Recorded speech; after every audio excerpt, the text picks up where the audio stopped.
Morning all. Okay, let's have a look at an interesting game played when I had the London Classic on. So I'd actually won my second game in a row in London Classic and was reaching a point of almost not being in complete pain from losing a lot of FIDE points from earlier in the tournament. And I was lucky also that day to have finished fairly quickly, and we did technically have an away match, Muswell Hill, that night, scheduled unfortunately for that night. And it was actually quite a lot of rain that night. I tried to wait for Alex to go with him to walk there to the Imperial College venue, so straight after our FIDE game, to go there in time. And they usually kick off at 7:15. I think they did delay it a little bit to 7:30. But anyway, I was getting absolutely drenched, and I ended up buying quite an expensive umbrella. I just didn't want to be completely drenched, so I managed somehow to meet up with Alex, because he did catch me up. He did finish his game and catch me up, and we just about got there for 7:30. Okay. And because I'd been walking through the rain, by the way, I managed to also stub my toe. I had a little accident before the game, so I was a bit in physical agony during this game. So I just want to set the scene here. I've been, going through rain. I've just stubbed my toe. I'm actually quite knackered. And I'm playing black again, so it's the third French defence game in a row. My opponent plays e4, so e6 French defence, and now he plays the annoying move e takes d5, and I thought, no, I'm not having this symmetrical pawn structure. There's another move I'm aware of which isn't supposed to be that good at all. It was actually mentioned to me by Seeing Godly, who does another channel, Killigar Chess Channel, so he's got some very good ideas. And nice annotated games, by the way. But he mentioned to me this idea of queen takes d5, and you probably think, oh, what a load of rubbish. Yeah, possibly, but the big advantage is it does avoid the symmetry.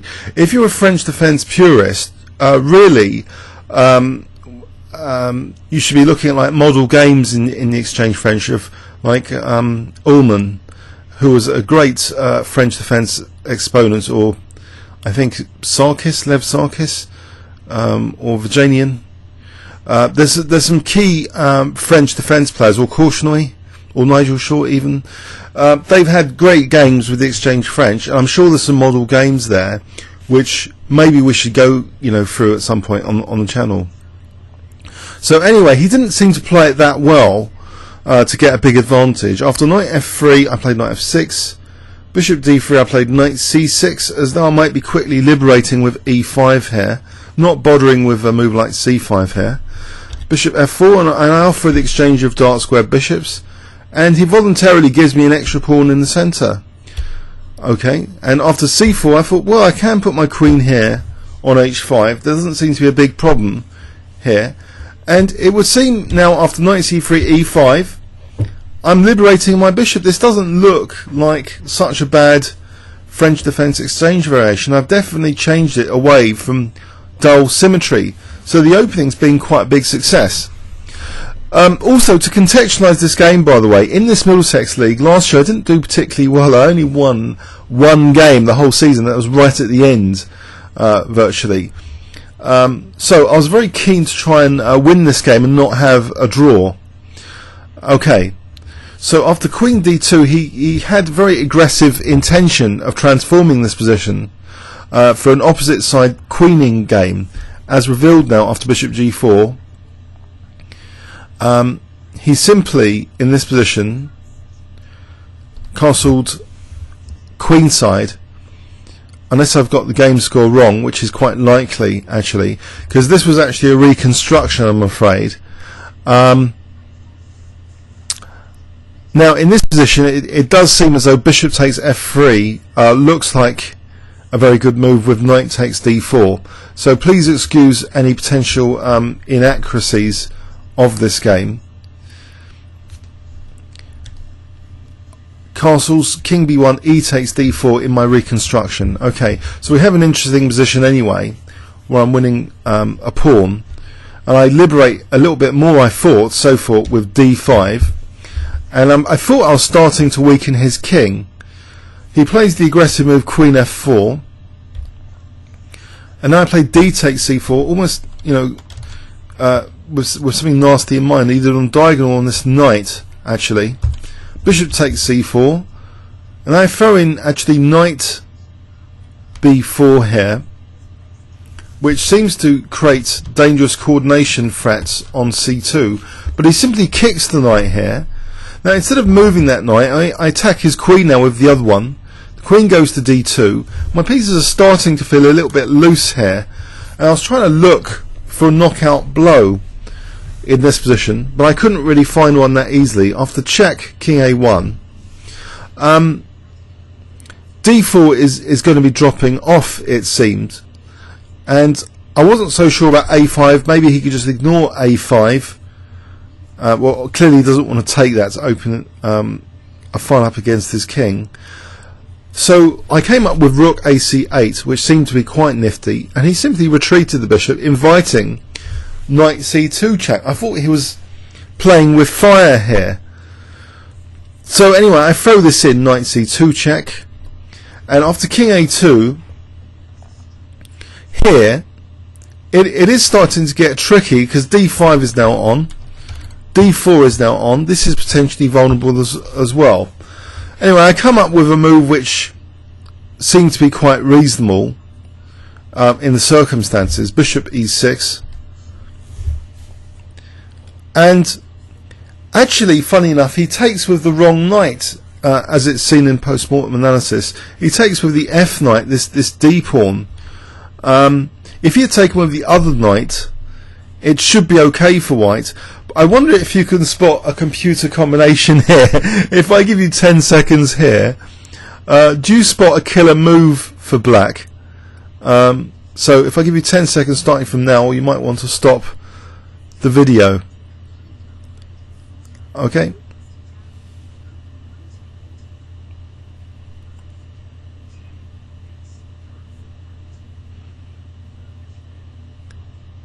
Okay, apparently there is a neat combination here, exploiting this loose knight, in fact, on b5 and this diagonal. It's probably quite difficult to see. I certainly didn't see it, I think.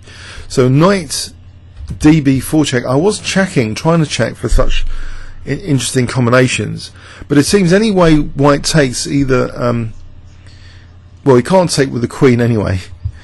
Now if he takes with, say he takes the knight with the pawn, here clearly this knight is protected, and this bishop seems to be protected by both knight and king. But nevertheless, bishop takes b3 is good here, because now if knight takes b3, then there is queen takes b5, and if king takes b3, then here I wonder if you can spot it. Okay, queen d5 is chasing the white king up the board. Actually, the white king is sucked into the black position, and it's going to be a mate pretty soon. So that's pretty neat. So anyway, unfortunately I'd missed this. I thought he was playing with fire a bit, and apparently he was, especially after this move, knight f takes d4. So anyway, all that happened here was I took on d4. Now this is assuming, of course, I didn't get the game wrong. I'm actually wondering now if he did take with the knight, and this is just now a figment of my imagination from a reconstruction. Did he actually take with this other knight? Okay, that's interesting anyway. It was a good tactical practice there if he did take with the f knight. Okay, it's possible he could have taken with the b knight. I really need to get the game score from him. Maybe I'll ask him at the next match we face them, and I'll do a reply video to this. It was a good tactical test anyway. Okay, so knight takes d4, knight takes d4, rook supports now d5, and of course I'm inviting this position where this bishop might be slightly better than this knight. I've got a weakness on e6, which he starts targeting, and now he kicks my queen and launches a kingside attack, and his king is now a lot safer than before actually, and I'm still being faced now with all the full intention, the full glory of his concept of casting queenside to make his king safe and then sort of blast me to bits on this side of the board with the pawns to smash through and create open lines. So a5, and I'm supporting d5, and I'm not really sure this is the exact position with b5 because queen b5 seems to be on, but let's carry on. Now g5, I was faced with this, and I did play a kind of weakening move, which basically should have, like, I started to panic about rook h1, and I played the move, panicky move, which should have basically lost, especially the way I followed up. I played g6, which seems to have a lot of virtues to it. But after rook h1, I did miss something quite important about g6. I wonder actually if you can spot the weakness of the last move, g6. It kind of weakens these two squares, doesn't it? So that's something for the opponent to celebrate pretty soon, which he does, especially after my next move now, which is a total howler. And I'm pretty shocked against the 180 plus ECF player that I managed to survive this position for a bit longer. Basically, in this position, if we just stick on an engine, what would be a reasonable move for black? a4 is probably needed straight away if this is the position, in fact, which it might not even be. So queen g7, let's go with this, rook h6, and I thought during the game this position looks basically like end of game, because how do I protect g6? You know, if knight e7, then e6 is falling, so it seemed like a total disaster. I come up with a tricky move. I wonder if you can spot. It's a practical move. I wouldn't say it's a brilliant move. It's a practical move to play to try and confuse matters here. Wonder if you can spot it if I give you 10 seconds starting from now.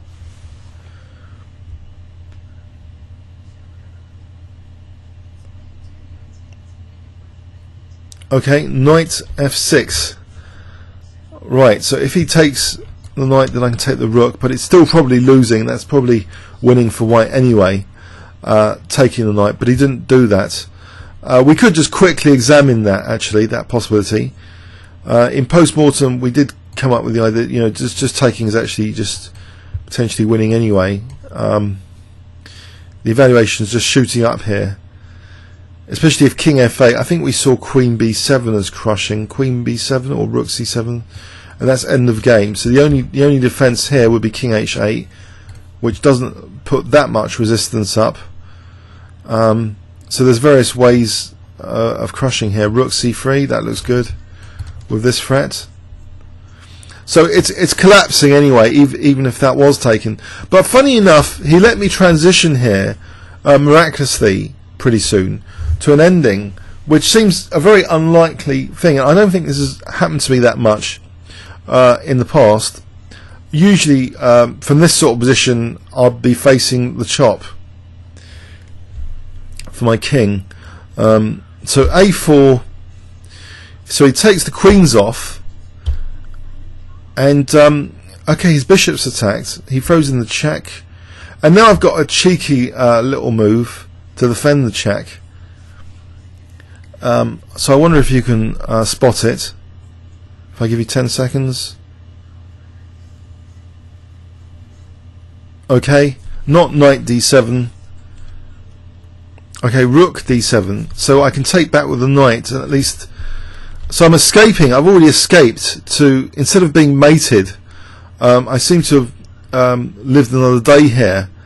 So I play actually not knight f8, which would be maybe a more solid approach, but a much more optimistic move to do with b3. I play knight c5. After check, I'm still under pressure in this endgame, but it's not as bad as before. Now here I'm not convinced actually the king was on a2, so please excuse the inaccuracy, because it seems after knight b3 that clearly bishop takes b3 and king takes would seem okay, even if rook d2 was available. But let's run with this. King b1, rook d2, and now he gives me this dangerous pawn in the ending, and the miracle is almost complete now. Why have I got this position from the position I was about to be slaughtered just then? I did offer a draw around this point, which he kind of turned down. It was all or nothing, he said after the game, because I think unfortunately he's lost about a few before this game in this league, so was keen for a victory. And so maybe it's a case of wanting, but he dropped his b pawn now, and it starts to be that black's better now. So I play rook a2, and now b4 is available to me. So I'm potentially, getting a winning king and pawn ending. It's tricky now. In fact, after a4, there's a good move here which I played. I wonder if you can spot it. It seems to be winning now, this next move that I played. So if I give you 10 seconds starting from now, I wonder if you can spot it.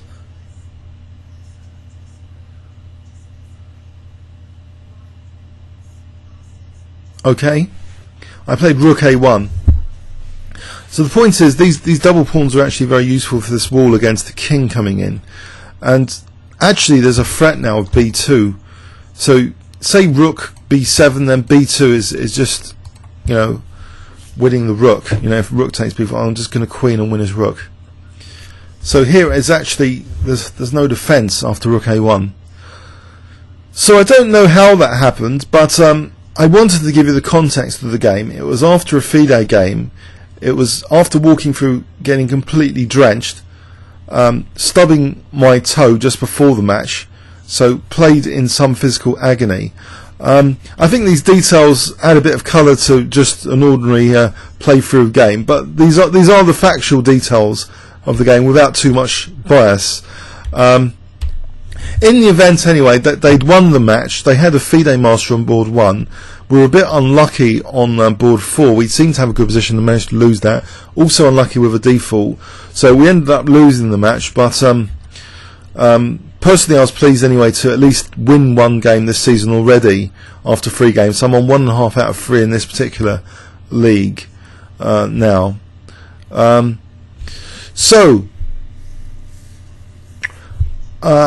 I hope you found this game a little bit interesting, just in overview and summary.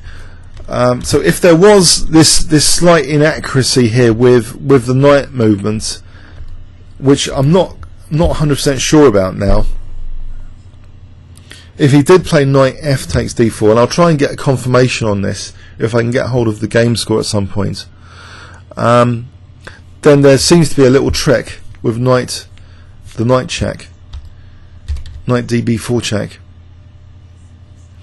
By the way, we didn't check out king b1. King b1, just bishop takes b3 ends up being better for black.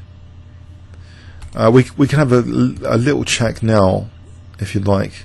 So king b1, rook takes b3. So if knight takes b3, queen takes b5.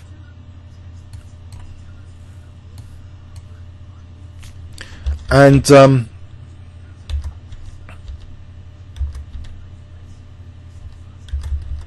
now I'm getting confused. So we're saying king b1, bishop takes b3. What does white do here in fact? A takes b4. Now knight takes d4 is winning the exchange. Okay, so it seems in that line that's all pretty bad for black if that did happen. But I took on d4 and we reached the position so I was about to be hacked, and strangely I wasn't. It strangely transitions miraculously. Even after this disastrous g6 and queen g7 combination, somehow with this trickery move knight f6, also I mean it seems bishop e6 is also tempting as well, That's another thing to just quickly check here. Actually, probably bishop e6 is much better for white as well. In fact, yes, it is. Queen e5, and that's winning for white as well. So it was a fairly critical position to escape from. A bit of luck, a huge bit of luck, you could say. But if the opponent is transitioning into an ending from a seemingly crushing middle game position, getting rid of the queens, then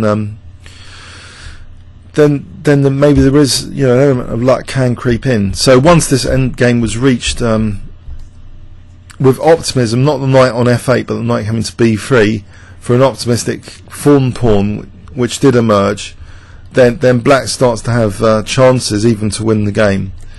Anyway, I hope you got something from that. Comments or questions on YouTube. I was very lucky there. Thanks very much.